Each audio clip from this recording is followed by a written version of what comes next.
Thailand യാത്രയിൽ എടുത്തു പറയേണ്ടതാണ് ബാങ്കോക്ക് സിറ്റി. ലോകത്തെ വൻകിട നഗരങ്ങളുമായി കിടപിടിക്കുന്ന ഒരു മനോഹരമായ നഗരമാണ് ബാങ്കോക്ക് സിറ്റി.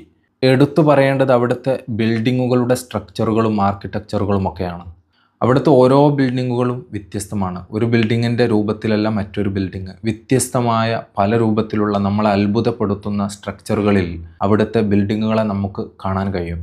പുരാതനമായ ബിൽഡിങ്ങുകൾ മുതൽ ആധുനിക കാലത്തോട് കിടപിടിക്കുന്ന വൻകിട ബിൽഡിങ്ങുകൾ നമുക്കവിടെ കാണാൻ കഴിയും. എക്സ്പെഷ്യലി എടുത്തു പറയേണ്ടത് തായ്ലൻഡിലെ ഏറ്റവും ഉയരം കൂടിയ മഹാനക്കോൺ എന്ന് പറയുന്ന ബിൽഡിങ്. അതിൻ്റെ രൂപവും സ്ട്രക്ചറും ഒക്കെ എത്ര വർണ്ണിച്ചാലും മതിയാവുകയില്ല.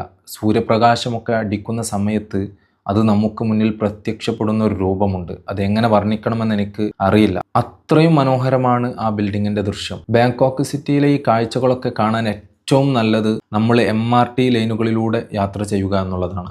ബാങ്കോക്ക് സിറ്റിയിലെ ഭൂമിക്കടിയിലൂടെ മെട്രോ സർവീസുകളുണ്ട്. അതിൻ്റെ മുകളിൽ ഹൈവേ റോഡുകളും, അതിനു മുകളിൽ നമ്മുടെ നാട്ടിലൊക്കെ കാണുന്ന സാധാ റെയിൽവേ സിസ്റ്റങ്ങളും, അതിനു മുകളിലായിട്ട് MRT ലൈനുകൾ എന്ന് പറയുന്ന ഒരു സർവീസുമുണ്ട്. നമ്മൾ MRT ലൈനുകളിൽ കയറി കഴിഞ്ഞാൽ അതാണ് ബാങ്കോക്ക് സിറ്റിയിലെ ബിൽഡിങ്ങുകളുടെ കാഴ്ച കാണാൻ ഏറ്റവും നല്ല മാർഗം. വളരെ മനോഹരമായ നിലയിൽ ഒരുപാട് ബിൽഡിങ്ങുകളും അവിടുത്തെ വിമാനത്താവളവും അതുപോലെ തന്നെ ഒരുപാട് കാഴ്ചകളും കാണാൻ ഏറ്റവും നല്ല മാർഗം അവിടുത്തെ ഈ MRT ലൈനുകളിൽ കയറുക എന്നുള്ളതാണ്. അതുപോലെ തന്നെ മറ്റൊരു മാർഗം, ബാങ്കോക്ക് സിറ്റിയിലൂടെ ഒഴുകുന്ന ചാവോ പ്രയ എന്ന് പറയുന്ന നദിയുണ്ട്.